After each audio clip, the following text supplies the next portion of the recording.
ದೇಶಕ್ಕೆ ಸ್ವಾತಂತ್ರ್ಯ ಬಂದು 7 ದಶಕಗಳು ಕಳೆದರೂ ಕೂಡ ಕಾಪು ತಾಲೂಕಿನ ಬೆಟಗೇರಿ ಪ್ರದೇಶದ ಜನರಿಗೆ ಮಾತ್ರ ಒಂದು ರೀತಿಯಲ್ಲಿ ಇನ್ನೂ ಕೂಡ ಸ್ವಾತಂತ್ರ್ಯ ಸಿಕ್ಕಿಲ್ಲ ಅನ್ನುವಂಥ ಪರಿಸ್ಥಿತಿ ಇರುವಂಥದ್ದು. ಕಾಪು ತಾಲೂಕಿನ ಕೋಟೆ ಗ್ರಾಮ ಪಂಚಾಯತ್ ವ್ಯಾಪ್ತಿಗೆ ಬರುವ ಬೆಟಗೇರಿ ಅನ್ನುವಂಥ ಊರಿದು. ಇಲ್ಲಿ ಸುಮಾರು 47ಕ್ಕೂ ಅಧಿಕ ಮನೆಗಳಿರುವಂಥದ್ದು. ನೂರಾರು ಸಂಖ್ಯೆಯಲ್ಲಿ ವಯೋವೃದ್ಧರು ಮಕ್ಕಳು ಕೂಡ ವಾಸ ಮಾಡುವಂಥ ಪ್ರದೇಶ ಇದು. ಆದರೆ ಯಾವುದೇ ರೀತಿಯ ಮೂಲಭೂತ ಸೌಕರ್ಯಗಳು ಒಂದು ಕಡೆ ಇಲ್ಲ ಅಂತ ಹೇಳಿದರೆ, ಇನ್ನೊಂದು ಕಡೆ ಅವರಿಗೆ ಹೋಗೋದಕ್ಕೆ ಸರಿಯಾದ ದಾರಿನೇ ಇಲ್ಲ ಅನ್ನುವಂಥದ್ದನ್ನು ನಾವು ಗಮನಿಸಬೇಕು. ಯಾಕಂದರೆ ಇಷ್ಟು ವರ್ಷಗಳಾದರೂ ಪಂಚಾಯಿತಿಗಳು ಇದ್ದರೂ, ಸ್ಥಳೀಯ ಬೇರೆ ಬೇರೆ ಆಡಳಿತ ವರ್ಗಗಳು ಇದ್ದರೂ ಕೂಡ ಯಾವುದೂ ಕೂಡ ಇವರ ಪ್ರಯೋಜನಕ್ಕೆ ಬಂದಿಲ್ಲ ಅನ್ನುವಂಥದ್ದು. ಸುಮಾರು 47 ಮನೆಗಳು ಈ ಭಾಗದಲ್ಲಿ ಇರುವಂಥದ್ದು. ಮಳೆಗಾಲ ಅಂತ ಬಂದರೆ ಯಾವುದೇ ಊರಿಗೆ ಸಂಪರ್ಕ ಇಲ್ಲದೆ ಬದುಕುವಂಥ ಪರಿಸ್ಥಿತಿ. ಬೇಸಿಗೆಯಲ್ಲೂ ಕೂಡ ಅಷ್ಟೇ, 1-2 ಕಿಲೋಮೀಟರ್ನಷ್ಟು ಕಾಲು ದಾರಿಯಲ್ಲಿ ಗದ್ದೆಯ ಹುನಿಗಳ ಮೇಲೆ ನಡೆದುಕೊಂಡು ಹೋಗುವಂಥ ಪರಿಸ್ಥಿತಿ ಈ ಭಾಗದ ಜನರದ್ದು. ಹಾಗಾಗಿ ಇವರು ಬೇರೆ ಬೇರೆ ಕಚೇರಿಗಳ ಬಾಗಿಲು ತಟ್ಟಿದ್ರು, ಪಂಚಾಯತ್ ಬಾಗಿಲು ತಟ್ಟಿದ್ರು, ಜಿಲ್ಲಾಡಳಿತದ ಬಾಗಿಲು ತಟ್ಟಿದ್ರು ಕೂಡ ಇವರ ಪಾಲಿಗೆ ಇನ್ನೂ ಕೂಡ ರಸ್ತೆ ಅನ್ನೋದು ಮರೀಚಿಕೆಯಾಗಿರುವಂಥದ್ದು. ಹಾಗಾಗಿ ಈ ಭಾಗದ ಜನರ ಬೇಡಿಕೆ ಇರುವಂಥದ್ದು, ನೀವು ನಮಗೆ ಏನೇ ಕೊಡದಿದ್ದರೂ ಪರವಾಗಿಲ್ಲ, ಒಂದು ರಸ್ತೆಯನ್ನು ಮಾಡಿಕೊಡಿ, ನಮ್ಮ ಮಕ್ಕಳು ಶಾಲೆಗೆ ಹೋಗಬೇಕು, ವಯೋವೃದ್ಧರನ್ನು ಹೊತ್ತುಕೊಂಡು ಆಸ್ಪತ್ರೆಗೆ ಸಾಗಿಸೋದಕ್ಕೆ ನಮ್ಮ ಹತ್ರ ಸಾಧ್ಯ ಆಗದಂಥ ಪರಿಸ್ಥಿತಿ ಇದೆ, ಒಂದು ವಾಹನ ಕೂಡ ಬರೋದಕ್ಕೆ ಸಾಧ್ಯ ಆಗದಂಥ ಪರಿಸ್ಥಿತಿ ಇರುವ ಈ ಊರನ್ನು ಇನ್ನಾದರೂ ಒಂದಷ್ಟು ಉದ್ಧಾರ ಮಾಡಿ ಅನ್ನುವಂಥ ಬೇಡಿಕೆ ಈ ಭಾಗದ ಜನರದ್ದು. ಆದರೆ ಸರ್ಕಾರ ಅಥವಾ ಸ್ಥಳೀಯರು ಕೂಡ ಒಂದಷ್ಟು ಮನಸ್ಸು ಮಾಡಬೇಕಾಗ್ತದೆ. ಕೆಲವೊಂದು ಕಡೆ ಖಾಸಗಿ ಜಾಗಗಳು ಇರೋದು ಕೂಡ ಒಂದಷ್ಟು ತೊಡಕಿಗೆ ಕಾರಣ ಆಗಿರುವಂಥದ್ದು. ಪಂಚಾಯಿತು ಅಥವಾ ಸರ್ಕಾರ ಸ್ಥಳೀಯರನ್ನು, ಖಾಸಗಿ ಜಾಗ ಇರೋರನ್ನ ಮನವೊಲಿಸಿ ಈ ಭಾಗದ ಜನರಿಗೆ ಒಂದು ರಸ್ತೆಯನ್ನು ಮಾಡಿಕೊಡುವ ಕಡೆಗೆ ಗಮನ ಹರಿಸಬೇಕಿದೆ. ಯಾಕಂದರೆ ಗ್ರಾಮಕ್ಕೂ ರಸ್ತೆ ಆಗಬೇಕು ಅನ್ನುವಂಥ ಕನಸು ಕಂಡ ಪ್ರಧಾನಿಗಳು ಕೂಡ ನಮ್ಮಲ್ಲಿ ಆಗಿ ಹೋಗಿದ್ದರು. ಆದರೆ ಇನ್ನೂ ಕೂಡ ನಮ್ಮ ದೇಶದಲ್ಲಿ ಇಂಥ ಒಂದು ಪರಿಸ್ಥಿತಿ ಇದೆ. ಅದು ಕೂಡ ಮುಂದುವರಿದ ಜಿಲ್ಲೆ ಉಡುಪಿ ಅಂತ ನಾವು ಹೇಳ್ತೇವೆ, ಹೆಮ್ಮೆಯಿಂದ ಹೇಳ್ಕೊಳ್ತೇವೆ. ಇಂಥ ಉಡುಪಿ ಜಿಲ್ಲೆಯಲ್ಲೇ ಇಂಥ ಪರಿಸ್ಥಿತಿ ಆದರೆ ಇನ್ನು ಬೇರೆ ಜಿಲ್ಲೆಗಳ ಗತಿ ಏನು ಅನ್ನುವಂಥ ಪ್ರಶ್ನೆ ಕೂಡ ನಮ್ಮನ್ನು ಕಾಡ್ತದೆ. ಇಲ್ಲೇ ಸ್ಥಳೀಯರಾಗಿರೋರು ನಮ್ಮ ಜೊತೆಗಿದ್ದಾರೆ. ಯಾಕಂದರೆ ಅವರು ಸಾಕಷ್ಟು ವರ್ಷದಿಂದ ಇಲ್ಲಿ ಈ ಭಾಗದಲ್ಲಿ ವಾಸ ಮಾಡ್ತಾ ಇದ್ದಾರೆ. ಅವರನ್ನೇ ಮಾತಾಡಿಸುವ. ಸರ್, ಈ ಸಮಸ್ಯೆಯನ್ನು ಯಾರ ಬಳಿಗೂ ತಗೊಂಡೋಗಿಲ್ವಾ, ಅಥವಾ ಯಾವ ಕಾರಣದಿಂದ ಇನ್ನೂ ಕೂಡ ಇಲ್ಲಿ ಕಾಲು ದಾರಿಯೇ ಇದೆ, ರಸ್ತೆ ಆಗಿಲ್ಲ ಅನ್ನುವಂಥದ್ದು? ಸರ್, ನಾವು 25 ವರ್ಷದಿಂದ ಪಂಚಾಯತಿಗೆ ಅಲೆದಾಡ್ತಾ ಇದ್ದೇವೆ. ಎಲ್ಲ ಪ್ರಯತ್ನವೂ ನಾವು ಮಾಡಿದ್ದೇವೆ. ಕಳೆದ 5 ವರ್ಷದಿಂದ ಅಂತೂ ನಾವು ನಮ್ಮ ಕೆಲಸಕ್ಕೆ ರಜೆ ಹಾಕಿ ಪಂಚಾಯತಿಗೆ ಹೋಗೋದು, ಅಲ್ಲಿ ಕೇಳೋದು ಎಂತ ಮಾಡಬೇಕು. ಅವರು ಎಲ್ಲ ಡೀಟೇಲ್ಗೂ ಕೊನೆಗೆ ಹೇಳಿದರು, ನೀವು ಒಂದು ಲೆಟ್ರ್ ಕೊಡ್ತೇನೆ, ಅದರಲ್ಲೊಂದು ಸೈನ್ ಮಾಡ್ಕೊಂಡು ಬನ್ನಿ ಅಂತ ಹೇಳಿದರು. ಆಮೇಲೆ ಹೇಳಿದರು ಅವರು, ಕೆಲವೆಲ್ಲ ಜಾಗದವರು ಪರವರಲ್ಲಿರ್ಬೋದು, ಅವ್ರದ್ದು ಗೊತ್ತಾಗಲಿಲ್ಲ ಆದರೆ ನೀವು ಹೇಳಿ, ನಾವು ವ್ಯವಸ್ಥೆ ಮಾಡ್ತೇವೆ ಅಂತ ಹೇಳಿದ್ದಾರೆ. 1 ವರ್ಷದಿಂದ ನಾವು ಅವರ ಹಿಂದೆಯೇ ಇದ್ದೇವೆ. ನಾವು ಇಷ್ಟೆಲ್ಲ ಜನ ಹಾಕಿದ್ದೇವೆ, ಇನ್ನೊಂದು 4-5 ಜನದ್ದು ಉಂಟು.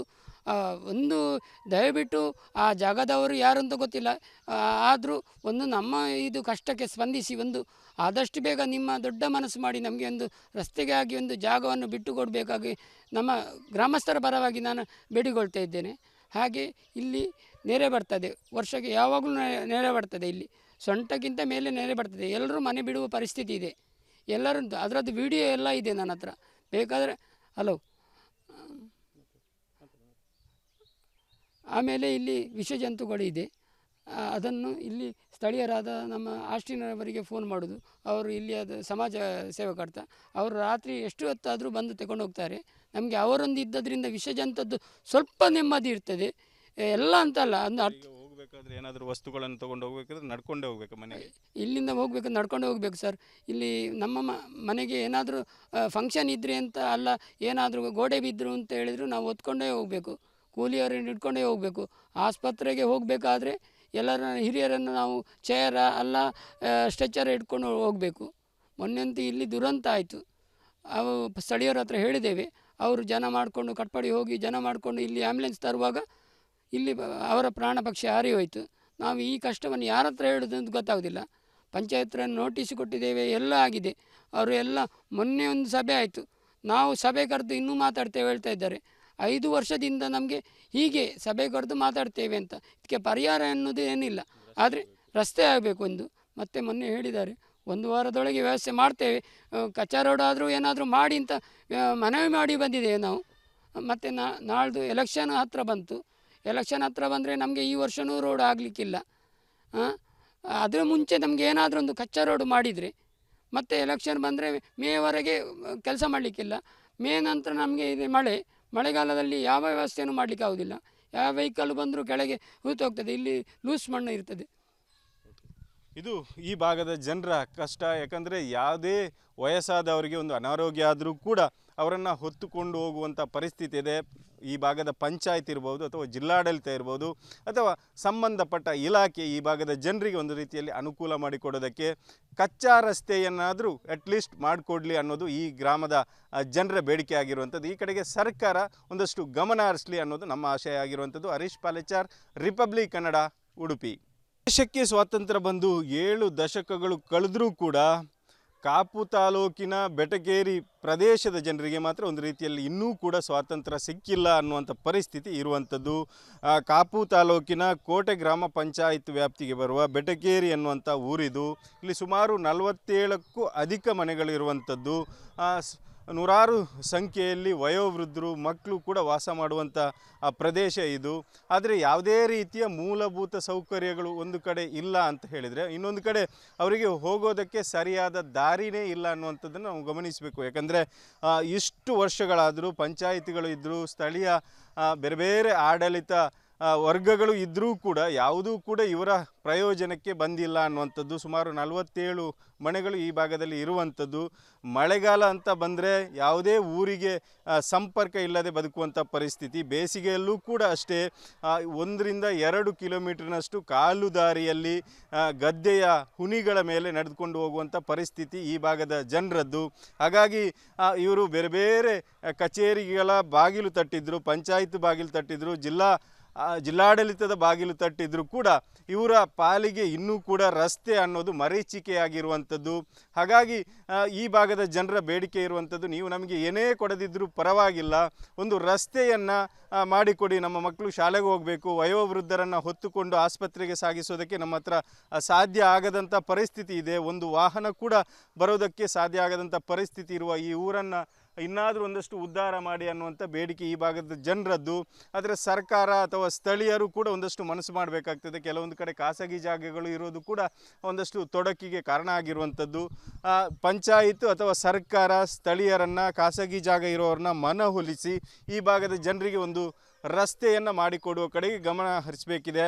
ಯಾಕಂದರೆ ಗ್ರಾಮ ಗ್ರಾಮಕ್ಕೂ ರಸ್ತೆ ಆಗಬೇಕು ಅನ್ನುವಂಥ ಕನಸು ಕಂಡ ಪ್ರಧಾನಿಗಳು ಕೂಡ ನಮ್ಮಲ್ಲಿ ಆಗಿ ಹೋಗಿದ್ದರು. ಆದರೆ ಇನ್ನೂ ಕೂಡ ನಮ್ಮ ದೇಶದಲ್ಲಿ ಇಂಥ ಒಂದು ಪರಿಸ್ಥಿತಿ ಇದೆ. ಅದು ಕೂಡ ಮುಂದುವರಿದ ಜಿಲ್ಲೆ ಉಡುಪಿ ಅಂತ ನಾವು ಹೇಳ್ತೇವೆ, ಹೆಮ್ಮೆಯಿಂದ ಹೇಳ್ಕೊಳ್ತೇವೆ. ಇಂಥ ಉಡುಪಿ ಜಿಲ್ಲೆಯಲ್ಲೇ ಇಂಥ ಪರಿಸ್ಥಿತಿ ಆದರೆ ಇನ್ನು ಬೇರೆ ಜಿಲ್ಲೆಗಳ ಗತಿ ಏನು ಅನ್ನುವಂಥ ಪ್ರಶ್ನೆ ಕೂಡ ನಮ್ಮನ್ನು ಕಾಡ್ತದೆ. ಇಲ್ಲೇ ಸ್ಥಳೀಯರಾಗಿರೋದು ನಮ್ಮ ಜೊತೆಗಿದ್ದಾರೆ. ಯಾಕಂದರೆ ಅವರು ಸಾಕಷ್ಟು ವರ್ಷದಿಂದ ಇಲ್ಲಿ ಈ ಭಾಗದಲ್ಲಿ ವಾಸ ಮಾಡ್ತಾ ಇದ್ದಾರೆ. ಅವರನ್ನೇ ಮಾತಾಡಿಸುವ. ಸರ್, ಈ ಸಮಸ್ಯೆಯನ್ನು ಯಾರ ಬಳಿಗೂ ತಗೊಂಡೋಗಿಲ್ವಾ ಅಥವಾ ಯಾವ ಕಾರಣದಿಂದ ಇನ್ನೂ ಕೂಡ ಇಲ್ಲಿ ಕಾಲು ದಾರಿಯೇ ಇದೆ, ರಸ್ತೆ ಆಗಿಲ್ಲ ಅನ್ನುವಂಥದ್ದು? ಸರ್, ನಾವು 25 ವರ್ಷದಿಂದ ಪಂಚಾಯತಿಗೆ ಅಲೆದಾಡ್ತಾ ಇದ್ದೇವೆ. ಎಲ್ಲ ಪ್ರಯತ್ನವೂ ನಾವು ಮಾಡಿದ್ದೇವೆ. ಕಳೆದ 5 ವರ್ಷದಿಂದ ಅಂತೂ ನಾವು ನಮ್ಮ ಕೆಲಸಕ್ಕೆ ರಜೆ ಹಾಕಿ ಪಂಚಾಯತಿಗೆ ಹೋಗೋದು, ಅಲ್ಲಿ ಕೇಳೋದು ಎಂತ ಮಾಡಬೇಕು. ಅವರು ಎಲ್ಲ ಡೀಟೇಲ್ಗೂ ಕೊನೆಗೆ ಹೇಳಿದರು, ನೀವೊಂದು ಲೆಟ್ರ್ ಕೊಡ್ತೇನೆ, ಅದರಲ್ಲಿ ಒಂದು ಸೈನ್ ಮಾಡ್ಕೊಂಡು ಬನ್ನಿ ಅಂತ ಹೇಳಿದರು. ಆಮೇಲೆ ಹೇಳಿದರು ಅವರು, ಕೆಲವೆಲ್ಲ ಜಾಗದವರು ಪರವರಲ್ಲಿರ್ಬೋದು, ಅವರದ್ದು ಗೊತ್ತಾಗಲಿಲ್ಲ ಆದರೆ ನೀವು ಹೇಳಿ, ನಾವು ವ್ಯವಸ್ಥೆ ಮಾಡ್ತೇವೆ ಅಂತ ಹೇಳಿದ್ದಾರೆ. 1 ವರ್ಷದಿಂದ ನಾವು ಅವರ ಹಿಂದೆಯೇ ಇದ್ದೇವೆ. ನಾವು ಇಷ್ಟೆಲ್ಲ ಜನ ಹಾಕಿದ್ದೇವೆ, ಇನ್ನೊಂದು 4-5 ಜನದ್ದು ಉಂಟು. ಒಂದು ದಯವಿಟ್ಟು ಆ ಜಾಗದವರು ಯಾರು ಅಂತ ಗೊತ್ತಿಲ್ಲ, ಆದರೂ ಒಂದು ನಮ್ಮ ಇದು ಕಷ್ಟಕ್ಕೆ ಸ್ಪಂದಿಸಿ ಒಂದು ಆದಷ್ಟು ಬೇಗ ನಿಮ್ಮ ದೊಡ್ಡ ಮನಸ್ಸು ಮಾಡಿ ನಮಗೆ ಒಂದು ರಸ್ತೆಗೆ ಆಗಿ ಒಂದು ಜಾಗವನ್ನು ಬಿಟ್ಟು ಕೊಡಬೇಕಾಗಿ ನಮ್ಮ ಗ್ರಾಮಸ್ಥರ ಪರವಾಗಿ ನಾನು ಬೇಡಿಕೊಳ್ತಾ ಇದ್ದೇನೆ. ಹಾಗೆ ಇಲ್ಲಿ ನೆರೆ ಬರ್ತದೆ, ವರ್ಷಕ್ಕೆ ಯಾವಾಗಲೂ ನೆರೆ ಬರ್ತದೆ. ಇಲ್ಲಿ ಸೊಂಟಕ್ಕಿಂತ ಮೇಲೆ ನೆರೆ ಬರ್ತದೆ. ಎಲ್ಲರೂ ಮನೆ ಬಿಡುವ ಪರಿಸ್ಥಿತಿ ಇದೆ. ಎಲ್ಲರೂ ಅದರದ್ದು ವಿಡಿಯೋ ಎಲ್ಲ ಇದೆ ನನ್ನ ಹತ್ರ, ಬೇಕಾದರೆ. ಹಲೋ. ಆಮೇಲೆ ಇಲ್ಲಿ ವಿಷಜಂತುಗಳಿದೆ. ಅದನ್ನು ಇಲ್ಲಿ ಸ್ಥಳೀಯರಾದ ನಮ್ಮ ಆಸ್ಟಿನವರಿಗೆ ಫೋನ್ ಮಾಡೋದು, ಅವರು ಇಲ್ಲಿ ಅದು ಸಮಾಜ ಸೇವಕರ್ತ, ಅವರು ರಾತ್ರಿ ಎಷ್ಟು ಹೊತ್ತಾದರೂ ಬಂದು ತಗೊಂಡು ಹೋಗ್ತಾರೆ. ನಮಗೆ ಅವರೊಂದು ಇದ್ದದ್ರಿಂದ ವಿಷಜಂತದ್ದು ಸ್ವಲ್ಪ ನೆಮ್ಮದಿ ಇರ್ತದೆ. ಎಲ್ಲ ಅಂತಲ್ಲ, ಒಂದು ಹೋಗಬೇಕಾದ್ರೆ ಏನಾದರೂ ವಸ್ತುಗಳನ್ನು ತೊಗೊಂಡು ಹೋಗ್ಬೇಕಾದ್ರೆ ನಡ್ಕೊಂಡೇ ಹೋಗ್ಬೇಕು ಮನೆಗೆ. ಇಲ್ಲಿಂದ ಹೋಗ್ಬೇಕು, ನಡ್ಕೊಂಡು ಹೋಗ್ಬೇಕು ಸರ್. ಇಲ್ಲಿ ನಮ್ಮ ಮನೆಗೆ ಏನಾದರೂ ಫಂಕ್ಷನ್ ಇದ್ದರೆ ಅಂತ ಅಲ್ಲ, ಏನಾದರೂ ಗೋಡೆ ಬಿದ್ದರು ಅಂತ ಹೇಳಿದ್ರು ನಾವು ಹೊತ್ಕೊಂಡೇ ಹೋಗಬೇಕು, ಕೂಲಿಯವರನ್ನು ಹಿಡ್ಕೊಂಡೇ ಹೋಗಬೇಕು. ಆಸ್ಪತ್ರೆಗೆ ಹೋಗಬೇಕಾದ್ರೆ ಎಲ್ಲರ ಹಿರಿಯರನ್ನು ನಾವು ಚೇರ ಅಲ್ಲ ಸ್ಟ್ರೆಚರ್ ಹಿಡ್ಕೊಂಡು ಹೋಗಬೇಕು. ಮೊನ್ನೆಂತೂ ಇಲ್ಲಿ ದುರಂತ ಆಯಿತು. ಅವು ಸ್ಥಳೀಯರ ಹತ್ರ ಹೇಳಿದ್ದೇವೆ, ಅವರು ಜನ ಮಾಡಿಕೊಂಡು ಕಟ್ಪಾಡಿ ಹೋಗಿ ಜನ ಮಾಡಿಕೊಂಡು ಇಲ್ಲಿ ಆ್ಯಂಬುಲೆನ್ಸ್ ತರುವಾಗ ಇಲ್ಲಿ ಅವರ ಪ್ರಾಣ ಪಕ್ಷಿ ಹಾರಿ ಹೋಯಿತು. ನಾವು ಈ ಕಷ್ಟವನ್ನು ಯಾರ ಹತ್ರ ಹೇಳೋದು ಅಂತ ಗೊತ್ತಾಗೋದಿಲ್ಲ. ಪಂಚಾಯತ್ ಹತ್ರ ನೋಟಿಸ್ ಕೊಟ್ಟಿದ್ದೇವೆ, ಎಲ್ಲ ಆಗಿದೆ. ಅವರು ಎಲ್ಲ ಮೊನ್ನೆ ಒಂದು ಸಭೆ ಆಯಿತು, ನಾವು ಸಭೆ ಕರೆದು ಇನ್ನೂ ಮಾತಾಡ್ತೇವೆ ಹೇಳ್ತಾ ಇದ್ದಾರೆ. 5 ವರ್ಷದಿಂದ ನಮಗೆ ಹೀಗೆ ಸಭೆ ಕರೆದು ಮಾತಾಡ್ತೇವೆ ಅಂತ, ಇದಕ್ಕೆ ಪರಿಹಾರ ಅನ್ನೋದು ಏನಿಲ್ಲ. ಆದರೆ ರಸ್ತೆ ಆಗಬೇಕು ಒಂದು. ಮತ್ತು ಮೊನ್ನೆ ಹೇಳಿದ್ದಾರೆ 1 ವಾರದೊಳಗೆ ವ್ಯವಸ್ಥೆ ಮಾಡ್ತೇವೆ, ಕಚ್ಚಾ ರೋಡ್ ಆದರೂ ಏನಾದರೂ ಮಾಡಿ ಅಂತ ಮನವಿ ಮಾಡಿ ಬಂದಿದ್ದೇವೆ ನಾವು. ಮತ್ತು ನಾಳ್ದು ಎಲೆಕ್ಷನ್ ಹತ್ತಿರ ಬಂತು. ಎಲೆಕ್ಷನ್ ಹತ್ತಿರ ಬಂದರೆ ನಮಗೆ ಈ ವರ್ಷವೂ ರೋಡ್ ಆಗಲಿಕ್ಕಿಲ್ಲ. ಅದರ ಮುಂಚೆ ನಮಗೆ ಏನಾದರೂ ಒಂದು ಕಚ್ಚಾ ರೋಡ್ ಮಾಡಿದರೆ, ಮತ್ತು ಎಲೆಕ್ಷನ್ ಬಂದರೆ ಮೇವರೆಗೆ ಕೆಲಸ ಮಾಡಲಿಕ್ಕಿಲ್ಲ. ಮೇ ನಂತರ ನಮಗೆ ಇದು ಮಳೆಗಾಲದಲ್ಲಿ ಯಾವ ವ್ಯವಸ್ಥೆಯೂ ಮಾಡಲಿಕ್ಕೆ ಆಗೋದಿಲ್ಲ. ಯಾವ ವೆಹಿಕಲ್ ಬಂದರೂ ಕೆಳಗೆ ಹೂತು ಹೋಗ್ತದೆ, ಇಲ್ಲಿ ಲೂಸ್ ಮಣ್ಣು ಇರ್ತದೆ.